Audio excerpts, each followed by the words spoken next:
Hi, welcome everybody. We're just waiting for everyone to come into the room, so we'll give it about another 30 seconds or so.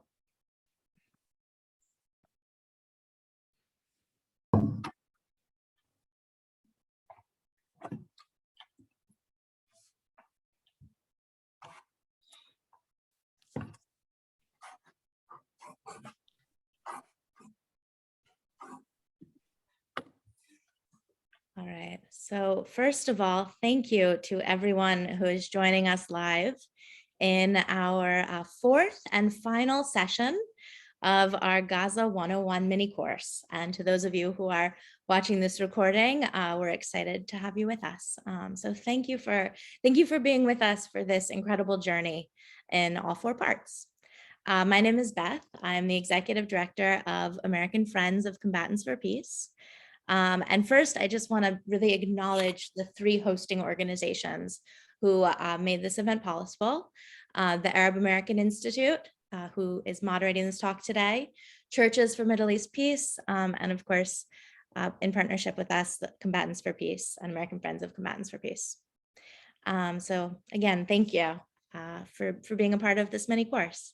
I also want to thank all of the incredible organizations that have endorsed and spread the word about this series. There's been a lot. I'm going to read them out briefly. The Foundation for Middle East Peace, J Street, the Sisterhood of Salam Shalom, the Office of Public Witness of the Presbyterian Church of the USA, the Evangelical Lutheran Church in America, the Unitarian Universalist Association, the Unitarian Universalists for Justice in the Middle East, UUA Office at the UN, Christian Reformed Church of North America, Global Ministries of the Disciples of Church and United Church of Christ, and United Methodists for Kairos Response, UMKR. So thank you to every single one of those institutions for really sharing the word. You guys we're very grateful to you. And so I just want to set over, as you know, the expectations and ground rules. So we'll just pop to the security slide. This series is intended for registered participants only, and by attending, you attest your identity as represented in your display name. We also ask that you don't record or take pictures on your personal devices or share these recordings or webinars. I know there have been many participants who have asked us to share. We will let you know if that's possible shortly after the series. We need to check with everyone involved to make sure that they're comfortable before we can give permission for these courses to go public. One of the main purposes of this mini course, is to hear directly from Palestinians from Gaza. This is the opportunity to hear voices you wouldn't hear otherwise in the mainstream press. And we ask you to be mindful and respectful as we move through this session. Please, if you have questions for speakers, put them in the Q&A. Please keep these questions respectful and kind, as well as your comments, thoughtful and kind, as well as if you have direct messages to go to speakers, either during or after the events, we ask you to maintain respect and kindness as well.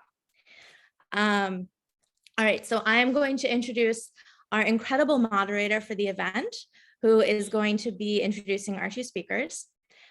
So Dr. Jim Zogby, who is internationally known, is going to be moderating this session on economics of Gaza with our esteemed speakers, Asma Abu Misyed, apologize if I pronounced that wrong, and Omar Shaban. So Dr. Zogby is the co-founder and president of the Arab American Institute and the managing director of the Zogby Research Services, a firm that has conducted groundbreaking surveys across the Middle East for the past 3 decades. He's served in leadership roles in the National Democratic Committee. Dr. Zogby currently chairs the DNC Ethics Council, an umbrella organization of Democratic Party leaders of European and Mediterranean descent. In September 2013, President Obama appointed Dr. Zogby to the United States Commission on International Religious Freedom, and he concluded that service in 2017. He's also frequently featured on national and international media as an expert in Middle Eastern affairs. So I am grateful and really honored to be able to turn it over to you. Thank you, Beth. Thanks for combatants and the work you do, and And I want to thank all of you who signed up to participate in this session. Before I introduce the two speakers today, I just want to do a brief overview. Gaza is a place that is known about but not known. Most Americans who talk a lot about Gaza have never been there, and therefore unearthing the reality of Gaza is of such critical importance, both to put a human face, but also to understand the contours of the politics, the history, but also at this point, the economy of Gaza. Gaza is a unique place. Since in 1948, after the Nakba, Gaza was literally inundated with refugees from many of the coastal cities in particular.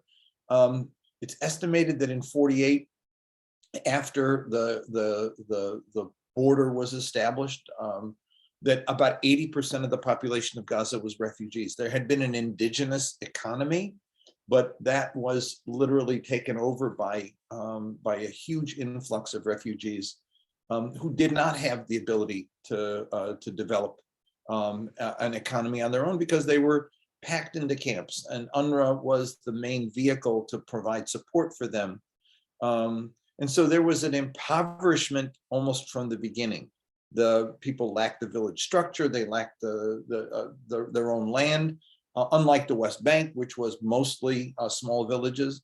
The people of Gaza were mostly people who'd come from villages and or larger cities whose homes had been confiscated, destroyed, and were unable to go back.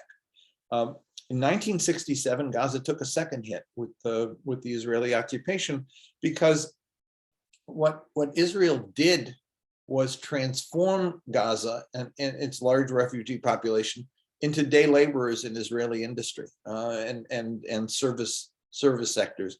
It was estimated that about 60% of all the day laborers going into Israel came from Gaza. They were paid less. The conditions were pretty awful. I mean, I remember really a compelling New York Times story. I mean, I ended up seeing it myself, but I read this New York Times story that described the going to work as a day laborer in Southwest LA. How people would get up at 6 o'clock in the morning, at 4 o'clock in the morning to get to work, to get to the line at 6 o'clock in the morning to see if they'd get picked, to go into the fields to do the work that they did, then come back, backs broken at 8 o'clock at night, and not get home until 10, only to get up the next morning. And that was the situation in Gaza. When I saw it, I saw workers lined up in cattle chutes with Israeli soldiers patrolling, harsh treatment, literally jammed in at the wee hours of the morning to see if they were the lucky ones who got picked to end up getting in the back of a truck and being taken to a farm field or taken to a restaurant to work, and were not allowed to spend the night in Israel because of prohibitions against their staying there. So they would repeat this process every single day. I remember after Oslo, Arafat was fond of saying that Gaza would either become a Singapore or a Somalia. He said it because he felt that with a port and an airport and an ability to grow independent economy, Gaza could take off. The entrepreneurial spirit of Palestinians is known. They never got a chance. I ran a project for Vice President Gore called Builders for Peace. We were attempting to create investment to promote the private sector growth in Gaza. I brought over the first delegation. We had about 25 American business people from different companies, American Tourister Luggage, First, Culligan Water, a number of places. They were eager to do business, but what they found was that Israel was unwilling to allow access and egress. You had to have an Israeli middleman, took the profit margin away. And so we had the horses all lined up at the gate, but Israel never allowed the gate to open. This is before closure. Israel was behaving in this way. I will remember the faces of the businessmen in Gaza who were so eager to get investment and to start an economy and to begin the process of building a state of their own, never getting the chance to do it. I went over one time with Ron Brown, who was Secretary of Commerce at the time, and Ron had been just a few months earlier in Soweto. And when we talked afterwards, he said, I was in Soweto. This is worse. I've never seen poverty like this. What Sarah Roy, the economist, wrote about Gaza was, she called it the de-development of Gaza. Gaza had had an opportunity to develop. It already had some of its indigenous, the settled population in Gaza had agriculture and an economy. Israel de-developed it to create, as one of the Israeli ministers who was in charge of the Arab minority sector, called it, to turn them into bearers of water and hewers of wood. In other words, to make them literally day laborers to feed the Israeli economy. Not only did American businesses not, I mean, the Department of Agriculture had a bulb export program. They were going to send bulbs to Gaza to help build a flower industry. Israel wouldn't let the bulbs in. They rotted in the harbor. And this was the US government was doing it. My last trip to Gaza was during the Clinton, in the Clinton era, was with President Clinton himself. And I stayed behind after the airport opening that he did, and all of the great hope that was present at that time. And what I saw at the border was a situation that had been bad early, had now become even worse. I mean, Gaza was being treated like a prison. This is before Hamas, before the closures. The unemployment at the time was 60% youth unemployment. That meant for young people, no job, no prospect of a job, no chance of living a normal human life. And like I said, this is before the complete closure and strangulation of Gaza. So that I just wanted to provide that as a sort of a backdrop. And now I know that Deborah has made just a little chart of some of the numbers. I just wanted to put it up so that you could see. These numbers are from the World Bank and the UN. I think they're higher, but these are the numbers that they give. I think the numbers, like I said, should be higher, but 38%, according to them, Gazans live in poverty.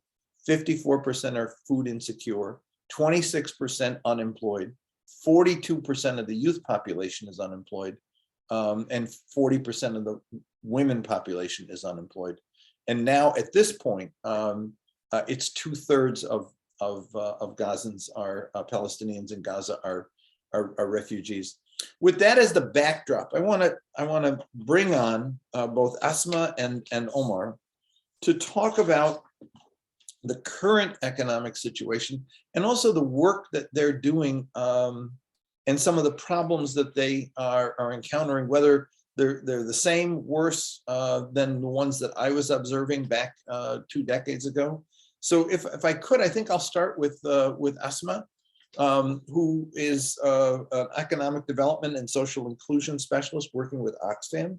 She focuses on gender, development, and climate change, the intersection of these issues. She was an Atlas Core Fellow in partnership with the President Obama program of emerging global leaders. And Asma, I'm thrilled you're here. And I want to ask you to just provide a little bit of an overview, and then I might have some questions for you before we get to audience questions. But could you give me a sense of what you're seeing in terms of economic issues in Gaza and how they impact the daily life? Thank you, Jim. And I'm glad to be here in this conversation. And I think one way to look at the economy in Gaza is not to look at it at one static point of view. It's evolving to a degree that it's very difficult even for people who are working in the economy to keep up with how much the complexity is having layers and layers of challenges and layers of vulnerability, particularly for the people who are living in the Gaza Strip. And I'll just give an example. If you go to a community, for example, in Rafah, now the community is suffering from so many issues, starting from health related to climate change, and how that is affecting the economy is something very important to reflect on. So if we are talking about a community where access to water is very limited, where the water salinity is very high, so household cannot have access to drinking water, household have to think a lot about what kind of crops that they can grow in the limited spaces that they have, so that it can actually survive the water salinity, and that could be a source of like food insecurity for them. And then you talk about access to health, so even the diseases that they obtain because of the problems that exist in water, because of the problems that they suffer from due to exposure to chemicals and so on, and not having that access to proper medical care, to proper health sector, and then adding to that, having a young population that is rarely able to find a job opportunity. And these are people who are having a very high education level. So the education level for Palestinians is really high, particularly in the primary and secondary schools. And the only determinant or one of the main challenges that face Palestinians to go for university education is the access to money for them. But if you went to every house in Gaza, you will have at least one person who is a university graduate in like different spheres, but yet that person is unable to find employment. And how that reflects in the overall life experience for these, whether young people, young women, and also like elderly people, what kind of future are they holding? It really draws a very bleak future. And I work a lot with women, I work a lot with young people, and to be honest, throughout like different times in my work, I reached to a point where like I feel like there is no hope, you know. But then I go to the field and I feel so. It's not about how I feel, but it, like, despite all these challenges, these young people try and keep on trying, and like they try and fail and try and fail. And my constant wonder is to what extent when this capacity to continue trying will disappear, because you cannot expect someone to keep fighting on all of these spheres, to keep struggling on a daily basis, and then have this impossible energy to continue.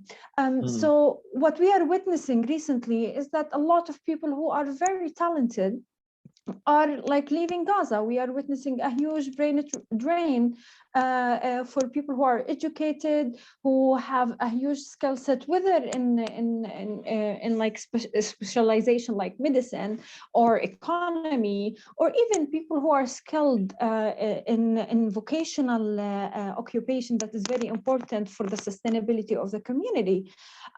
So what does that paint for us? That paint for us is that there is a huge need that the way of dealing with the unemployment, the way with dealing with poverty, and I must say that the numbers that has been shown is very underestimated, because all of the reports, for example, by the food security cluster, says that 80% of the Palestinians in the Gaza Strip are food insecure. And that, again, it brings back to the point where I said it's not static. When you have the aggression last year, suddenly the numbers are huge.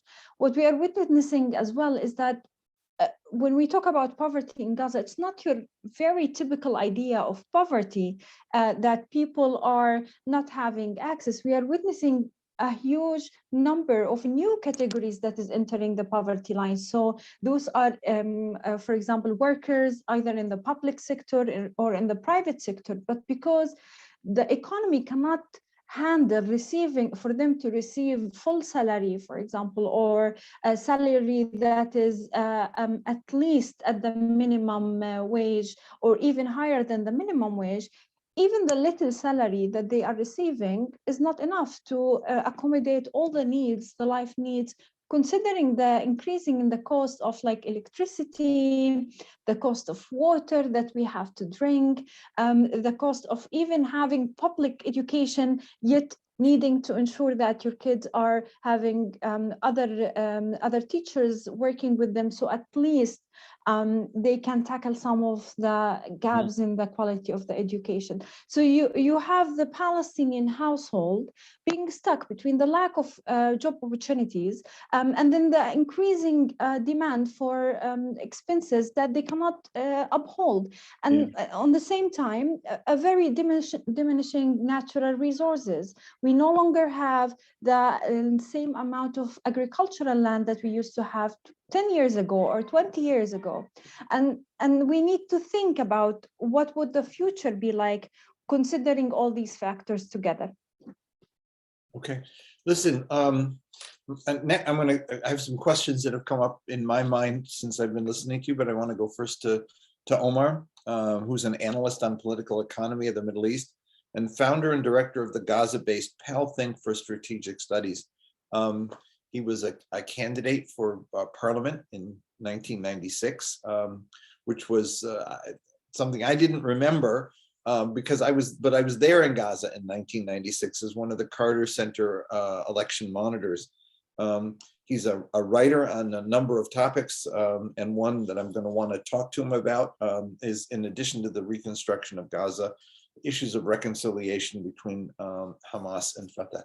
But Omar, let me start with you about the lay of the land, given the economy of Gaza, what you're seeing, and what, I mean, I think we know what the impediments are, but what are the, is it possible, given the constraints, to grow the economy of Gaza with border closed, with international controls of all sorts? Is it possible to grow that economy?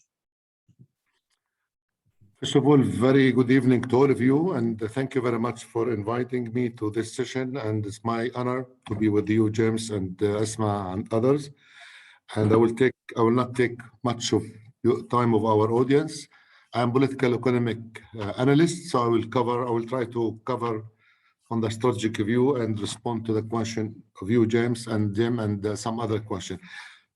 There's a lot of news about Gaza, but in fact, Gaza is too small. It's 362 kilometers square, 200 miles, inhabited by 2 million people, increasing by 5,000 newborn every month, 60,000 newborn every year. Gaza in 2050 will be 5 million people. Gaza is the most highly populated population on Earth. The average number of families in Gaza is around 6.2. Each family has 6.2 members. Gaza used to be, 20 years ago, very good economy, with the GDP per capita was one of the best in the Middle East. Gaza used to be a very nice place to live. It's in the Mediterranean. It has a lot of resources. Gaza people, like the Palestinians everywhere, they are very entrepreneurs. In late 90s, late 80s, early 90s, Jim, there were 100,000 Palestinians go from Gaza to Israel, work there. Most of them, they come every day. 45% of the GDP at that time for Gaza comes from the work in Israel. Gaza's economy across the history, it was a trade area. It was a buffer zone between Egypt and the others. It was free zone. So, and it has a lot small industry, but with a lot of agriculture, fishing, and the trade. Because during the Egyptian mandate, when the Egyptians were there from 1949 until 1967, Gaza was out of the social system that was applied in Egypt. I don't want to go to the back to the history. Gaza used to have 6 crossings, one with Israel for people, areas, another one, Carney for trade, and another 2 or 3 for different commodities, fuel. And there was Kerem Shalom, now Kerem Abu Salim, which is in the Israeli-Palestinian-Egyptian border, and Rafah crossing. 3 of the 6 were closed, and 3 only remain. One with Rafah, with Egypt, where 90% of the Gazans are allowed to go, because this 90 cannot go to Israel. When Israel imposed blockade in Gaza in Friday, 14th of June 2007, after Hamas taking over, none of the Gaza were allowed to get out. Gradually, the system were modified, especially after the flotilla in the 31st of May 2010. When Prime Minister Netanyahu, it changed the policy. The policy at that time was everything in Gaza was not allowed except. He changed it to more positive approach. They said everything from Gaza is allowed except, and this except was a huge, long list of what they call it dual use, anything that you can use it for different purposes. And under this, you can put all the item. Like a knife, you can cut an apple, or you can use it to stab anybody. 62% of the Gaza population are young people under 30 years old, because the majority of the Gazan are young people. 5% only of the Gaza population are above 65 years old. Most of them are under around 30 to 40, because this age is the majority, and these young people are not eligible to exit from Israel. For the question that was raised by somebody, who can exit from Gaza to Israel? 4 categories. Worker who get permit in the past couple of months after the May escalation, and Israel issued 10,000 permit. 8,000 of this worker go to Israel, started by August, September, after the mediation, after the May escalation. Second, the patient people, those who are in need for advanced medical treatment, they are go to Jerusalem or West Bank or to Jordan, especially the cancer patient. And there are more than 3,000 female cancer patients who are in need to go to Israel, to West Bank, to cross Israel to West Bank at least once a week to get the medication, because the health structure in Gaza is too poor to handle the cancer patient. Third is the Palestinian who work with international organization, UNDP, ICRC, UNRWA. There are some permits to go there. There are around 500 people. And the last one is the family unification. Students go to America. By average, 2,000 people, Jim, 2,000 people exit Gaza through Israel or to Israel every day. 2,000 out of 2 million people. The rest, they said, go to Egypt. What happened? What the impact of the siege? There is no separation between politics and economy in Gaza. And the big question is why Gaza is important. And we need to also to answer this question. Why Gaza is, despite this too small, why it's important. Gaza was turned into more radical society. For the past 14 years, Gaza, you have been to Gaza. Gaza used to be a very secular, liberal, diversified society. We were going to the beach, ladies, male, like any other European countries. Gaza turned to be a more radical society. Gaza was turned to be a humanitarian-based society. Gaza used to export so many good things to America. We used to export agricultural product, herbs, textile to America and to Mark and Spencer in UK. Now we tend to be a humanitarian society, entirely humanitarian society. Third, Gaza become less tolerant because this generation who have never been outside, they don't know what's going on. They know what's going on by looking at the email and the Facebook and the Instagram. And Gaza population, very funny thing, because they are under siege, they are the most use of Facebook and social media in the Arab world because they want to fly by virtually. And there are so many talented, I want to make it positive, there are so many talented companies in Gaza who work with Bill Gates, with software companies in Israel, in the American and the Arab world. So many. And there are so many business incubators in Gaza who are producing software program to the major companies. And I can tell you, Google company sent a delegate to Gaza a couple of years ago where they contract with some young people. And one of them, I didn't meet him, he said, it seemed that Gaza has imagination beyond the siege, beyond the siege. So many good things come from Gaza. I want to say that the crisis in Gaza is orchestrated. It is a man-made crisis. I send you an article about unlocking the Gaza potential. I believe that Gaza can be a paradise. It can be a Singapore. We have all the elements to be good. Human resources educated, the literacy rate in Gaza is 1%. We have gas in the Mediterranean. We see the flame of the gas, but we don't have electricity. We lack electricity 10 hours and not every day. But the gas is in the Mediterranean. It's just 10 kilometer, 20 kilometer far away from Gaza beach. And there are so many other things there. And agriculture, we learn from the Israeli. Gaza used to produce carnation, flowers, strawberry, cherry tomato. Cherry tomato is produced from Gaza and other things. And industry in Gaza is very good. In addition to the civil society, Gaza has a huge, vibrant, dominant, strong civil society. What we do in Gaza, I run a think tank, think and do tank, because we need to think, but we need to work. Our people need us. I want to close with this. We run a think tank. It's my own initiative. I am involved in reconciliation myself. I'm a refugee. I'm 59 years old. I born in Gaza. My family was expelled from historical Palestine. I have been to America several times to address the G Street and other meeting here and there and the State Department. I believe that we can make peace. And I think the Israeli made a big mistake by putting siege on Gaza, because the gap between Gaza and Israel is huge. The GDP per Israeli is $40,000. The GDP per Gaza is $600. So the difference is 1 to 50. And we are far away by 5 kilometers. You cannot make peace. You cannot make peace between this, because we are too poor and they are too rich. And we used to be much better. Last thing, Jim, and to my audience, as Dasma said, we need to find a new terminology, because the poverty in Gaza is not natural. It was made. Gaza people were pushed to poverty. All our consumption in Gaza comes from Israel. So I pay the cost of living as Israeli. Diary, cigarette, books, chair, everything. And the average salary in Israel is around $2,000, around 8,000 shekel. In Gaza is 600 shekel a month.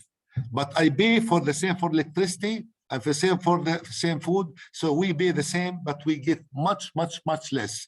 This is why work in Israel is very important. About the question, Hamas came in, a blockade was put in Gaza, no contact policy. We were punished by something that we are not guilty of it.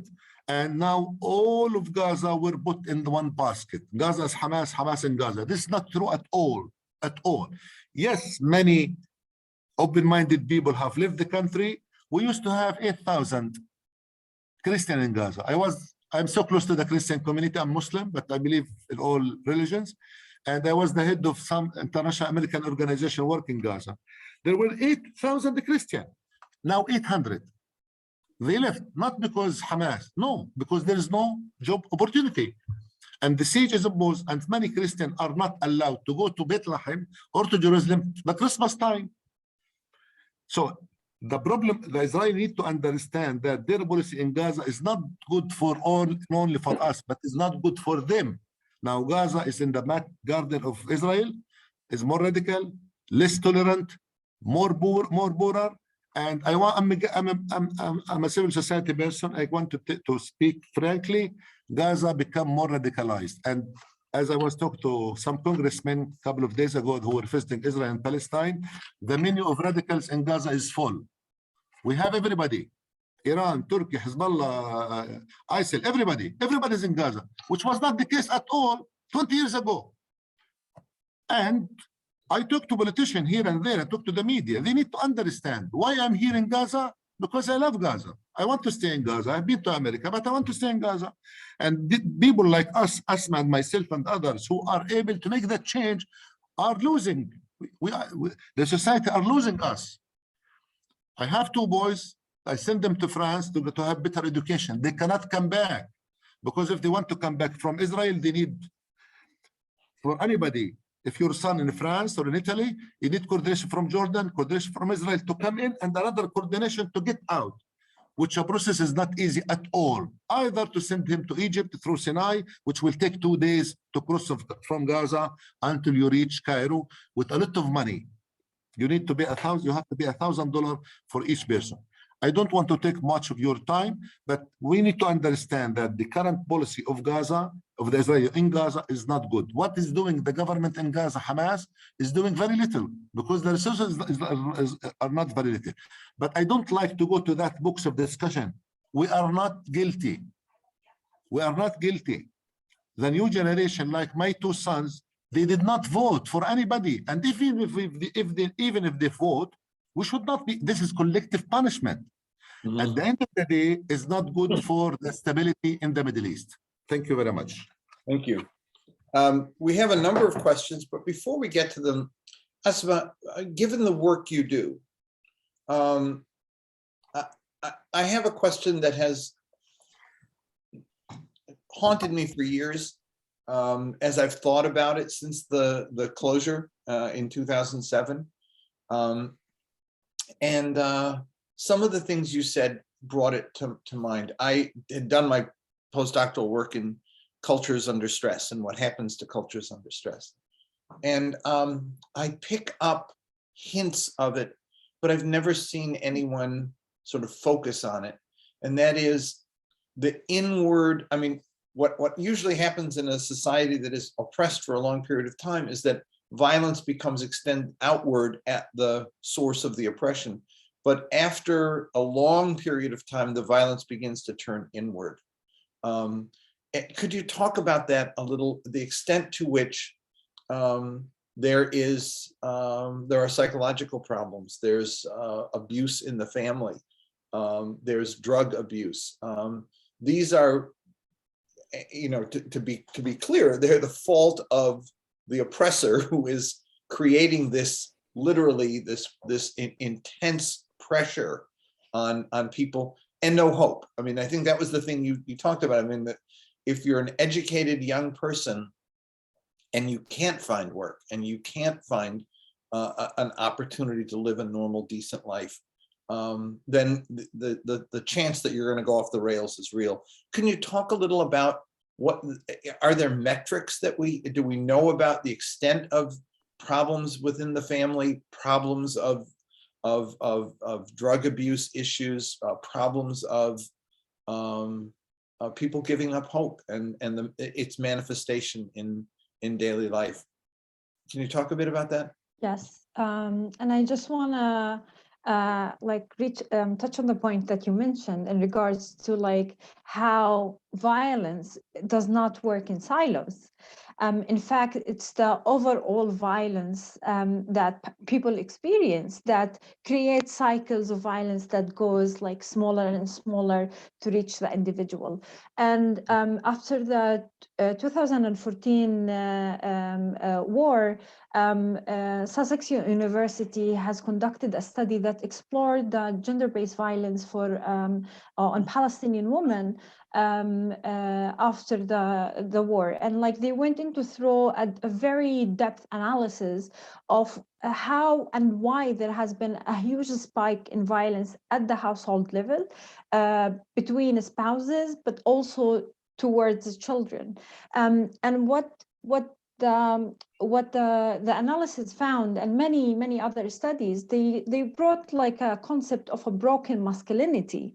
And it's a very interesting concept because the concept of a broken masculinity is that it looks at how the Israeli policies in Gaza and even in the West Bank, for example, when they subjugate men, Palestinian men at the crossings to so much humiliation in front of their families, in front of their spouses, in front of their children, and they intentionally broke the traditional norms of masculinity, where you have to be like tough and strong, and you have to be the provider to the family. But what we are noticing in Palestine, that concept of being the provider, of being a strong person to depend on for Palestinian men, is being systematically disfigured, and that put men under so much pressure, under so much trauma, that it's the only role that they have grown to know. So what happened to them after that? And the analysis with Sussex University, it showed that when women were asked about the violence that their partners have inflicted on them, women tend to find justification to why that is happening. And one of the reasons that women themselves has mentioned is related to the fact that there is no income, the fact that everyone was afraid during these moments of war and aggression, and we don't have any like systematic programs that help us to deal with the trauma. And even with the trauma, like when you are subjected to a trauma and you go through your healing process, that does not account that it's actually a reoccurring trauma, and it's much stronger every time. And I keep saying that because, for example, when I look at my nephews, they are 11 years old. They have been they witnessed like 3 wars so far, and it's the stress of being a parent in a place like Gaza is something that is pushing so many people into like rethinking again before like even getting married or even having a children, or even when they have a children, you automatically try to like frame your mind that this is the life that they will have to experience. So there is nothing I can do, even if the children themselves, because of their exposure to so much violence that they see, became violent by themselves. There has been many reports that talks about suicide attempts, number of suicide cases in Palestine, but also attempts that is usually recorded with Ministry of Health. And I would say that the biggest indicator of how that is being internalized is really looking at the number of young people who are leaving Gaza. And I'll give an example, but like I want to clarify that I also I'm considered very privileged when you compare to 99% of the Palestinian women and Palestinian youth, because at least I have a job, and that in itself puts you in the top priority of having a privilege. But like I have no longer friends, and all of them have left, either seeked asylum in European countries, or they decided to pursue another higher education because that's the only option for them to leave Gaza. So this is what we are seeing. Women rights organizations have been working so much on addressing gender-based violence, have been working so much on psychosocial support provision for children, for women, but the amount of need that exists there would require resources that even the biggest countries in the world that have all the financial resources cannot cover. So imagine when we talk about a place like Gaza and how that manifests in itself.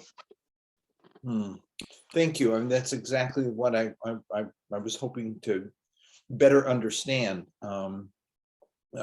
We look at conflict sometimes through a single lens and don't peer down to see the impact it's having on daily life, especially sustained conflict over decades, right? I mean, I think of young people in Gaza with, as I said, no job, no hope of a job, no prospect of a future. The question is then, what does that do to your outlook? Can I also bring like the point? I think one thing that the Palestinians have always prided themselves is that the collective sense of community, and that is part of the Palestinian movement. It is inherent to the Palestinian nature because of, you know, the villages historically, and how it was a village was the dominant culture that exists in Palestine. But if you look in Gaza over the past like 20 to 30 years, what we are witnessing is depleted resources. And I say depleted because like 20 years back, when you have one family member who are unable to provide for his family, or who is suffering from a health crisis that would require financial assistance, you definitely will find other family member jumping in and chipping and helping, whether it's an extended family members or there is neighbors and so on. But what we are witnessing is that because over the 20 years, there has been so much unemployment, so much businesses going out of their operations. We are witnessing an increase in the expenses. As Omar has said, we have electricity only 10 hours a day. So if you want to have access to electricity for like more than that, you will have to pay like triple the price that you would pay for a normal electricity. And at the same time, as I mentioned, depleting income. So what we're seeing is that there is no longer financial or emotional resources that the collective could provide to support others, because the need is growing so much. So even that kind of like emotional solidarity that we used to give, like, and you can see it in weddings and funerals in the past 10 years. When you have a funeral in your neighborhood, like everyone would jump in, everyone will like try and provide for like the person's family, provide lunch. Now that's not happening, because people cannot afford even like bringing a plate to your neighbor who lost a family member. And that has so much implication socially, even before thinking about it economically. So we are losing one of the biggest assets that historically have been defining for the Palestinian movement, and the Palestinian economy, and even the Palestinian collective action. Omar, thank you, Asma. Omar, a number of questions have come through about the economy present and then moving forward to the future. Some of them have focused on where does the Qatar money go? What is Hamas doing as administrator in Gaza to improve the economy? Are there conversations, Israeli-Palestinian conversations about improving the economy of Gaza? Let me put it this way. In addition to that, is it possible to transform the economy of Gaza under the terms of closure that currently exist? What would it take? What would have to happen for, as you project this vision of Gaza taking off, what would it take for Gaza to take off? At a minimum. Thank you, Jim, and I will try to answer in a very short way, so we can answer many questions. Mm-hmm. Hamas government in Gaza has 40,000 employees. The budget, the tax collection of Hamas, around 80 million shekel a month. They only pay the salary of their people.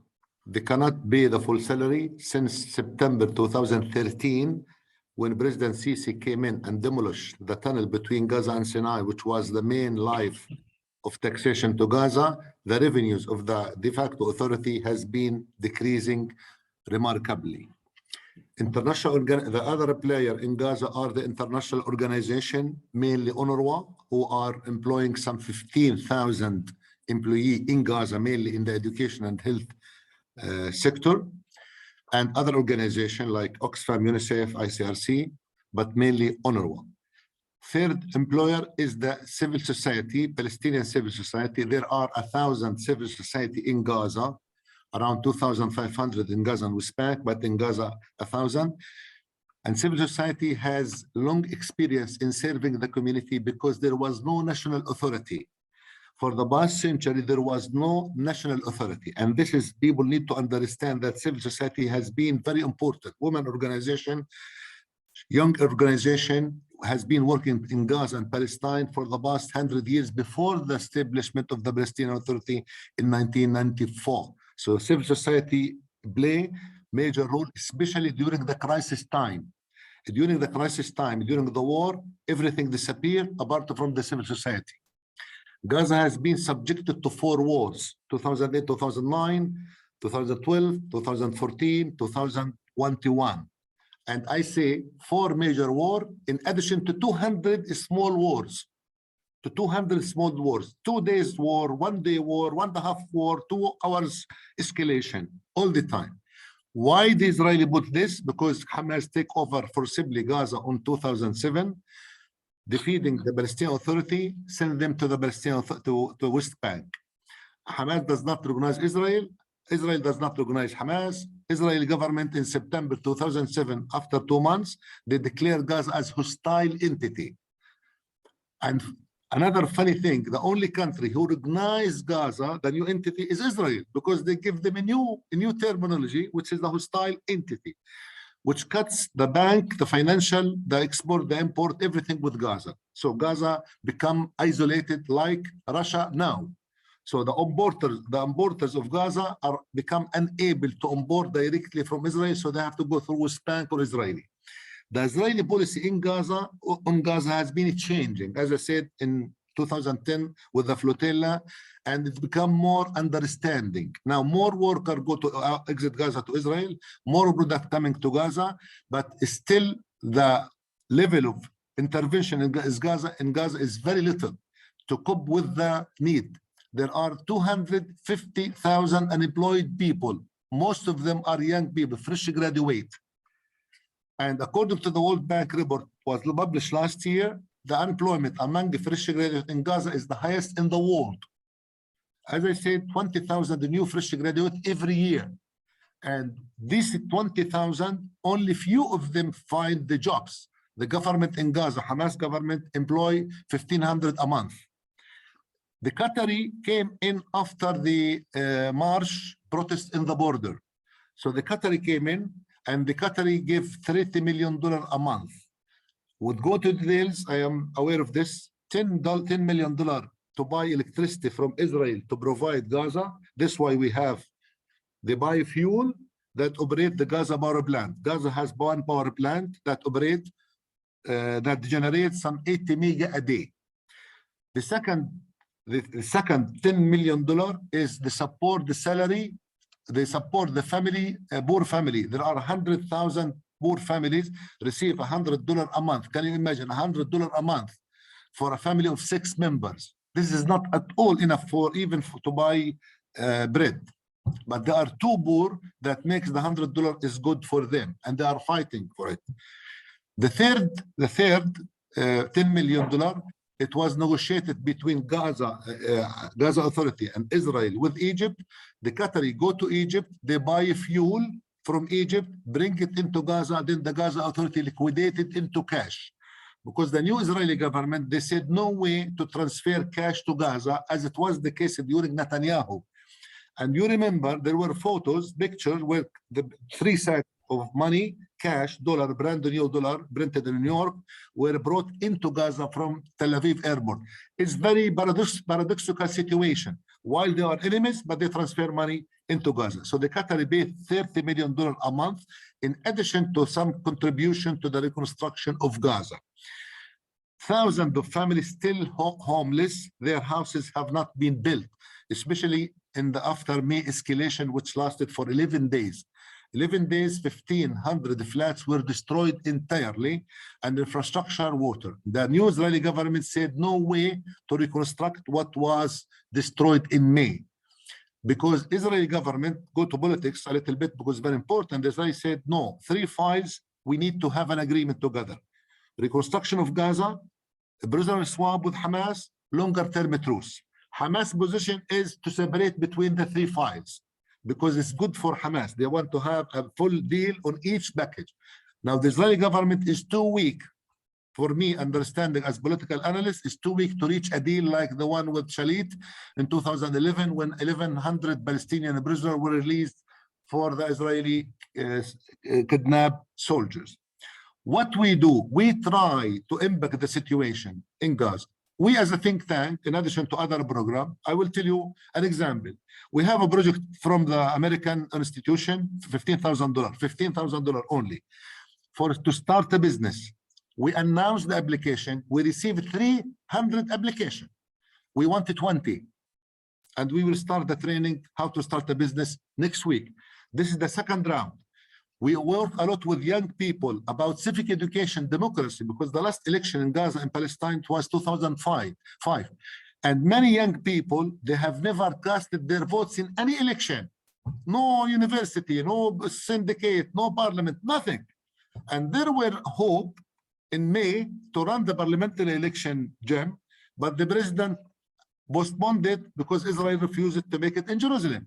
So there is a new generation who are now 35 years old, have never casted their votes. They don't understand, they don't experience the process of election. So there is no hope for the Palestinian in Gaza to change the leadership. No, we cannot make a development as Sarah Roy, which is, if she's a friend of mine, she's a master, she's a professor. I hosted her in my home several times. I respect her work.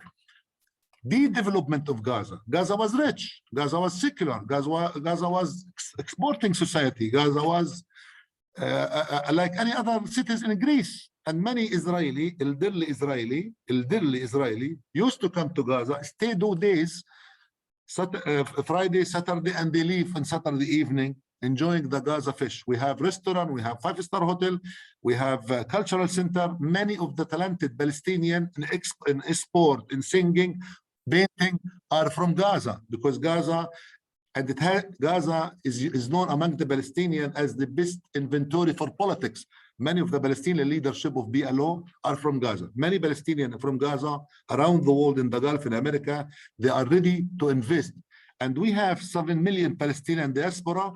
Many of them are rich and they are ready to invest and to build on Gaza. But there is no environment, regulation, legitimacy, because Gaza has been ruled by the de facto authority, which is not recognized by the international community. Still, we can give people hope. What we need to do in Gaza, Jim, until we reach the reconciliation between Hamas and Fatah and Palestinian Authority to restore Gaza back, is to maintain young people in the moderate area, not to let them fall from our hands to the radicals. I say this, although it's very risky for me, but I believe to do this.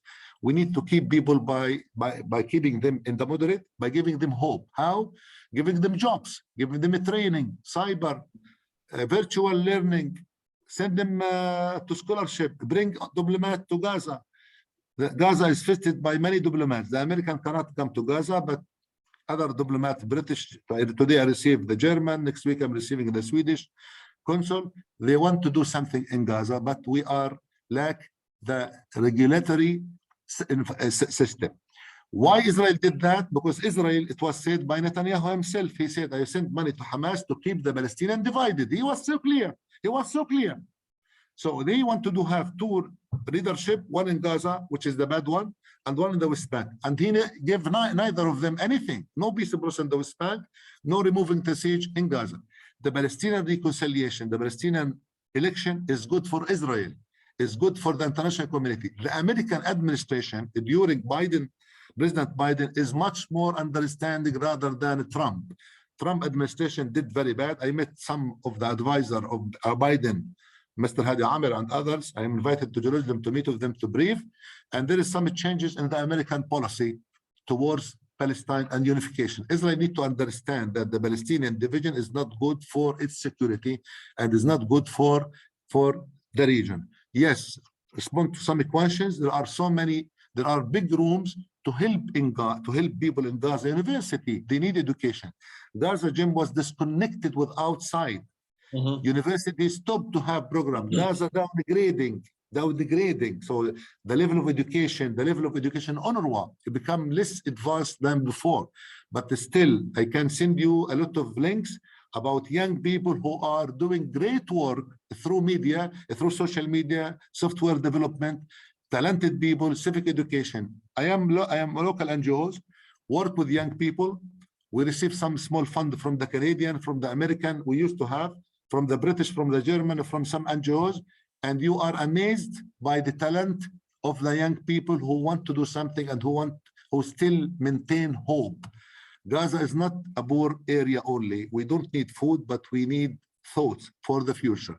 The big question I want to close by where we are heading. And this should be asked to the Israeli people, the Israeli politicians, not the Israeli people, but the Israeli leadership. Where we are heading? Another war next year? another war next year, then what?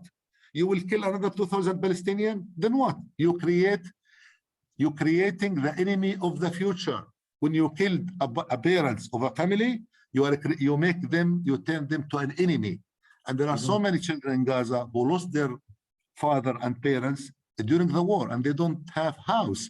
Can you imagine, like my house? I have a house, cost me maybe $200,000. I'm working with my wife. My wife is working with an international organization who have been working very hard. And can you imagine, in one night, you become homeless. You are living in a refugee, like the Syrian refugee everywhere, or the Iraqi, or now with full sympathy with Ukrainian. And this policy has been going on for the past 15 years. As I said in brief, sorry. All this is bringing to mind a question that's been haunting me, Asma, since you spoke the first time. I mentioned in a conversation before that before this program started, that my first time there was to monitor the '96 election. And I remember Samiha Khalil from Elbira was running against Yasser Arafat. People said, "Why are you doing it?" She said, "Because somebody's got to run against him." It was a shoo-in that he'd win, but she needed to run. She was a tough, smart woman, and I'd gotten to know her when the Israelis had her under administrative detention for a while. And then the world fell in love with Hanan Ashrawi for many years at the time of the Madrid talks and beyond. You spoke about wounded masculinity. We have a problem of machismo and of patriarchy clearly on display, with two leaderships in the PA and Hamas that are all male, and yet I know really strong, smart Palestinian women with no role in political leadership at all. What impact does that have on the society, one, the choices that are made, two, and on young women coming of age and options that they feel are available to them? Yeah, I think I want to start my answer with a bit of hope. What I'm witnessing recently is a lot of like feminist movement in Palestine that calls for like their call is very easy to understand. Free woman is free country, and it's not only about like demanding for women rights internally from like the masculinity that we see within the Palestinian society, but also challenging how the masculinity of the occupation is being placed on Palestinian women, how their lives is affecting by these double layers of like masculinity and oppression that comes from the occupation, and then that also injustices and biases that comes from the Palestinian society. And in doing that, they are calling for a change on both level, on like civil rights level, but also on political participation and political levels. So one of the feminist movement is Hirak movement. But what's happening is that they are being monitored so much, like within the Palestinian community, but also within the occupation. And there is this organization called Hamla that does a lot of very interesting analysis that looks about the monitoring that happens to Palestinians online, and how when Palestinians were using social media to organize and do collective working, and also raise awareness about like the Palestinian voices and Palestinian narrative, how the occupation in itself is doing so much of silencing to these voices, but also how the Palestinian Authority is also following the same path in silencing like movements that is happening online and on the ground. And I think it's not the impact of the absence of women leadership at the political level. We are not only witnessing it at the political arena, but we are also witnessing it at the economic lens as well. And I want to go back a little bit to the economy, because what we are seeing is that most of the economic policies that is being issued in Palestine, it really benefit the elite. It benefits like large corporation. It does have a lot of gaps in terms of justice, in terms of equality, in terms of like how can we leverage the Palestinian women businesses that have been responsible for sustaining so much of the Palestinian livelihood.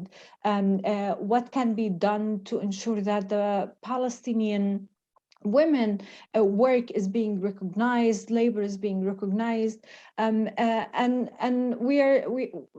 there is so much problem with how the economy is making the labor of women invisible. And I'll just give you an example. If we looked at the COVID and if we looked at the aggression, what we have seen is that the state is no longer able to provide any services in terms of like health services, in terms of care services. So what we have seen is that a complete shift to these services to the household level. So it's women that usually were responsible for caring for the elderly, for the sick people, for teaching their children. So when the education has been closed for so many days during the emergency response. Now, the question is like how that impacts us. And I'll give a very like a narrow example of electricity to show how the economy in itself, but also the occupation is participating. When you look at a Palestinian household during COVID, where education has stopped in schools, so mothers are the one usually shouldering the responsibility of teaching their children, but then they don't have electricity all day long. So they have to accommodate that kind of teaching in the span where they have the electricity, which could be 4, it could be 6 hours. And then she will have to do all the income generating activity. And then she will also have to do all the domestic work of cleaning and cooking and so on. So what women end up doing is like doing triple the amount of hours and working hours than anyone else, but that does not even reflect in any GDP indicators or saying how women are participating to the economy. And that's why the absence of women leadership in all spheres is one of the factors hindering that kind of recognition and valuation of the amount of labor that the Palestinian women are doing. I have a number of little questions that are big ones, but little ones. I mean, in the sense that I'm wondering if we can deal with them quickly. That are the first is about the gas off the coast of Gaza that is supposed to be Palestinian.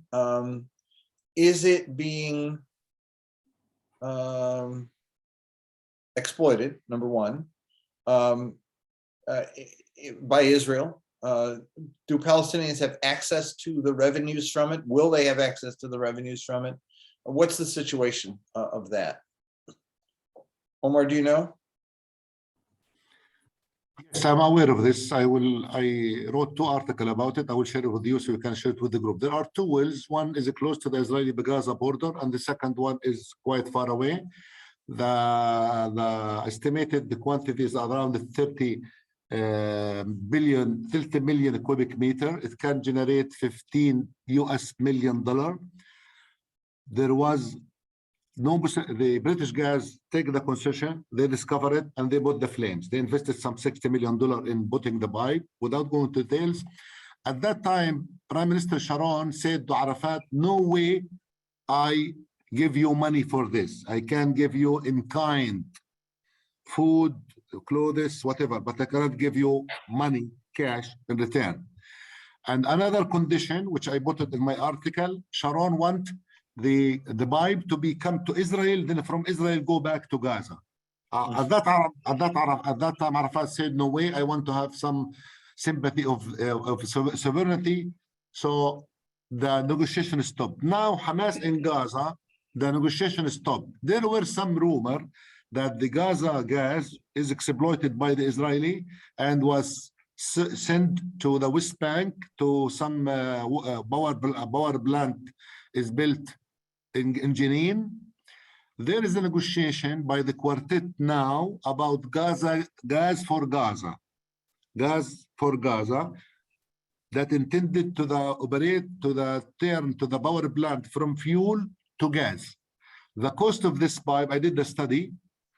On this study, it cost some $40 million to build the pipe from Israel to Gaza border, and another $15 million from Gaza border to the power plant. It will take 3 to 4 years. So the conflict, the dispute, the Gaza blockade prevented us to use our resources. We don't have the technology and the ability to go inside the Gaza. It's around 20 kilometers. It's beyond the agreed upon zone. And you know, the fishing zone in Gaza is around 12 miles in the sea. So Palestinians cannot go to that area. Yeah. Okay. The second question is solar power. Is it possible, given the amount of sunlight in Gaza, to develop solar power as an alternative for electricity production? This has been growing. You know, the Palestinians are educated and they are not working in America here and there, so they follow the technology. Yes. In the past couple of years, myself, I have solar energy. I don't have electricity, but I have solar energy now. That's why I'm using the internet. The big places, universities, factories, they are using the roof, and it's growing. But very silly, if you can say, and I want to propose this project, there was a project that you can light in 50,000 house of the refugee. I'm refugee, but I have electricity, by investing $100. By investing $100 in a solar structure now, you can enable a house to light for 24 hours. So we talk about $2 to $3 million project where you can make the whole Gaza lightning. So the Qatari intervention in Gaza is about humanitarian. This is why there is no developmental aspect. This is why I still believe that there is a room to do so. Yes, you can make a huge difference in the life of the people by investing very little money. One of them is a bit. Yeah. Omar, I must disagree a little bit with you because like installing solar energy is costly, considering the restriction on the equipment that is needed to build the solar energy that is usually imported, like the battery and like the cost of bringing the quality battery, because I wouldn't argue that we need to have any kind of battery in order to light a house. Yes, there is an uptake of solar energy in Gaza. Businesses are doing that because it does reduce the transaction cost and the operation cost. But most of these businesses are actually, their installation of solar energy is supported by donor and by aid assistance, because the cost is really, really high. If you want to have a 2-story house to have an electricity, depending on the type of the battery, it could cost you from $3,000 to like reaching $8,000. Now, if we talk about 80% of the population who do not even have an access to $300 as their income, investing in solar energy could be challenging. But I think one of the solutions that happen is like not to think about investing in solar energy at the individual level, but like rather having an investment that really covers like huge areas in the Gaza Strip, but would require higher investment that is done more and strategically to be said. Again, as I said, yes, $100 solar energy can help you like light a pulp, that can help you like charge a phone, but that's not gonna help you having a fridge working on. And if you look at electricity cuts and you look at the heat of the summer, not having your fridge on a solar energy, it means a highly spoilage of food.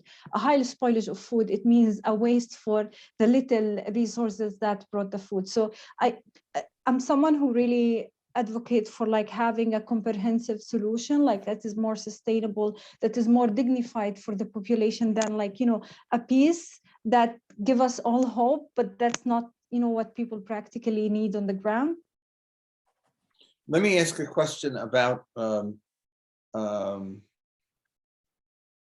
possibility. I remember being explored in 20 years ago, was if Israel won't allow access and egress, import of raw material, export of finished product, not allow an independent economy to develop. And that's not just not Gaza. For those watching, that's also the West Bank. I mean, it is, Palestinians generally are not allowed freedom to import and export without Israel control.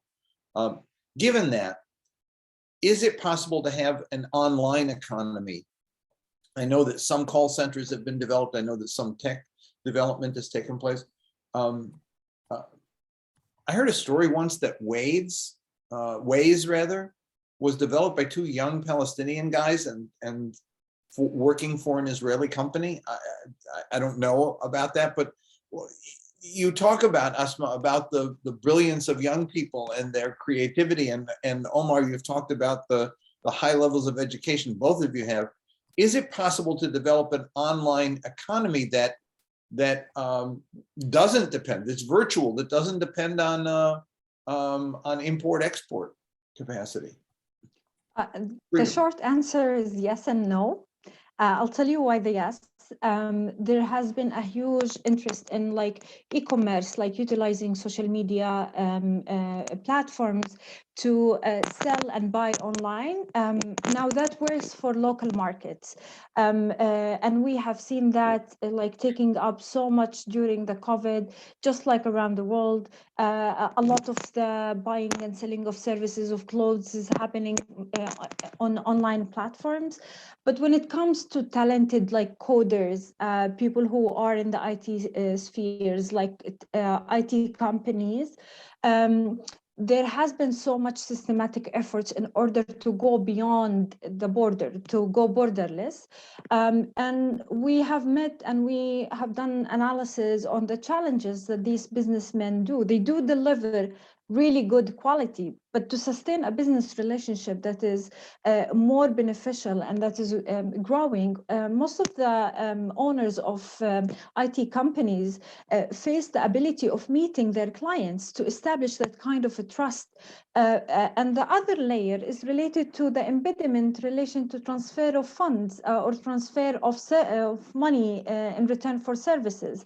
In the on the freelancers, which has been like a huge trend in Palestine over the past few years, where like so much donors are investing, like young people having translation services, which is working, but is it sustainable? Is it scalable? Is a big question, because if you cannot have an account in PayPal, it's going to be very difficult to transfer the money to you. And if you decided to transfer through like traditional banks, you need so much documents and you need so much processes to go through so that money is being transferred to you, not to mention the monitoring that happened to companies abroad when they transfer money to Gaza. So yes, there is potential, but there is also need to challenge the restriction on the movement of the money that is being paid for the services that young people are doing in terms of like, you know, design and translation, but also building systems, building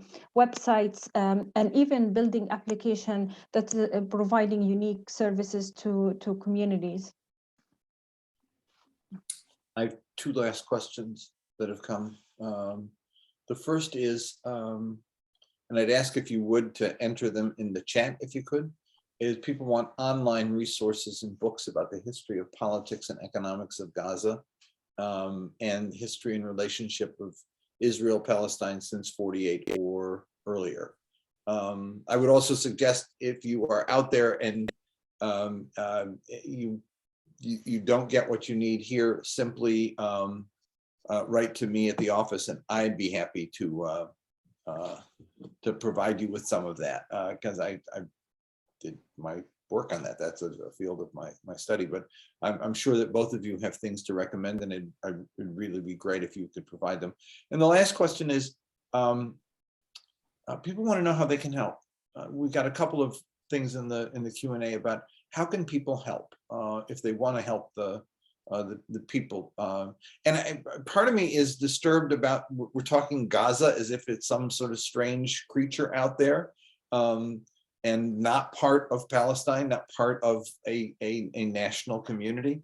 But how can people help? They've asked that question, and I do want to see if you can provide some ideas there. We'll start with you, Omar, then Asma, and then I know that the folks from the host committee want to close up. Can you try like a couple minutes each? Omar?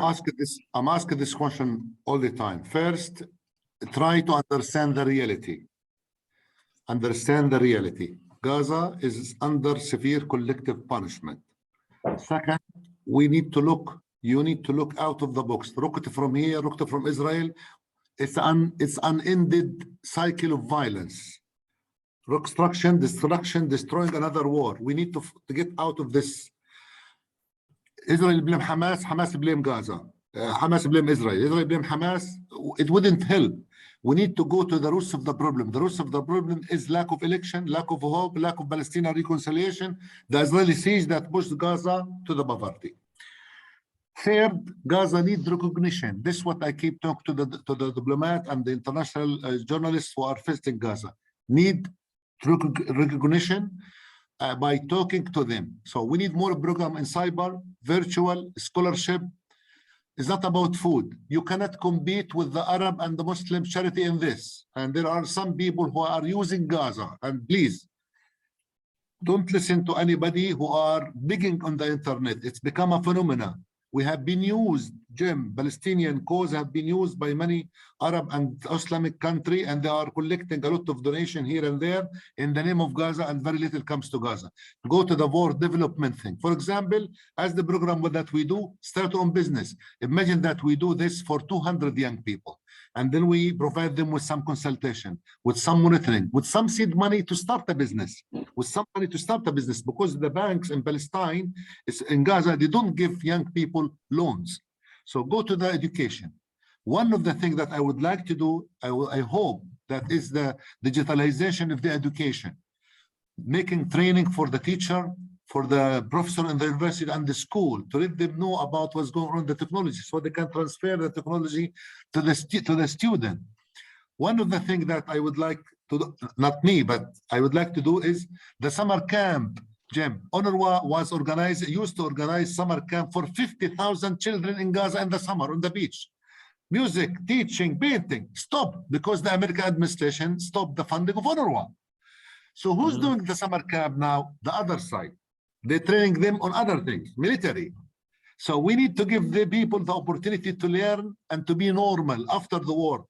We did a program, we have been doing a program for the past couple of years about the non-violence, the psychosocial, to treat the post-war trauma. About food, okay, but many effort go to the food. Let's focus about many things. But first of all, awareness, talk to your congressmen, talk to your neighborhood, take to your representation in the Congress and the government of the US, so they understand the reality, and connect us with the US-based organization. We are connected already, but more connection is better. Thank you very much. Thank you. Thank you very much, Omar. Asma, I want to come to you, but I just got a question here about my email. Get in touch with me at jzogby@aaiusa.org. jzogby@aaiusa.org. Asma, your answer to that, and then I'm going to turn it over to Deborah. Yes, I saw the question that asked about being hopeless, and I would really say that, like, the first thing to do is not to feel hopeless, because there's so many things in the world that make us feel hopeless, but like we do not survive by that. The second thing that you can do is really tap into the power that you have by living, for example, in Europe or living in the US. You do have a power to influence your political leadership, even if you see or you think that your voice is very little. But like when you think about the past 10 years in the US, you've seen how the collective action that is being done, the social justice movements that is happening in the US and in Europe, is doing some changes, even if it's not huge. but it's doing some changes in the US foreign policy. And I think one area to do is to put pressure on your representative, your congressman, on why so much money is going for like buying billions of dollars is going for like buying arms for Israel, rather than like doing something related to issues in the US economy, like healthcare, or the issue of homelessness in the US, or even the issue of so much underprivileged communities. And I think that's very, very important, is to have that voice, to have that persistence in ensuring that you are holding your political leadership accountable by voting, by going to vote, and choosing those who are changing the narrative that we have never witnessed in the US foreign policy. So please do that. You do have power. There's so many things that you can do. And as Omar said, we are not waiting for charity, but by doing and putting pressure on your political leadership, you are depoliticizing, you are politicizing development, you are ensuring that humanitarian support is not, like you are ensuring that we will no longer receive humanitarian support, because hopefully we will not need it. So please do continue in doing that. Thank you both very much. It's an extraordinary discussion, and I truly appreciated the time you spent, and the work you do day in, day out is got to be challenging. But now let me turn it over to our hosts to close it up. Thank you, guys. Thank you so much, Dr. Zogby, and to Asma and Omar for that really helpful conversation. I know that there were many more questions that we could have gotten to if we had, another hour. So I just wanted to briefly say, on behalf of Churches for Middle East Peace, the Arab American Institute, and Combatants for Peace, and American Friends of Combatants for Peace, our gratitude for those of you who have been with us, whether for each of the 4 weeks or just today as your first time with us. So just thanks to Beth and Deborah. It's been a pleasure to plan this series, and I do hope that it has opened up for you some new questions, and will encourage further thinking. So we don't want to take more of your time, but just again, thank you for being with us, and look out for future opportunities where our organizations hope to bring you more education about this region and issues that are of critical importance. So with that, we will release you. And please don't hesitate to reach out. Kyle, Deborah, and I were the ones behind the scenes for this event. So I expect you're going to be seeing emails from us. And please, if you have questions, comments, feedback, anything, please don't hesitate to reach out, because we are already planning our next collaboration series, and your feedback is very much appreciated. And we're grateful for all of you for joining us. Thank you. Thank you all so much. Very good work. Thank to all of you. It was my pleasure. Thank you. Thank you. Thank you, Jim. Thank you, Thank you Deborah. to all of our panelists as well. Have a very good night. Bye-bye. Thank you. Thank you. Take care all. Bye. God bless.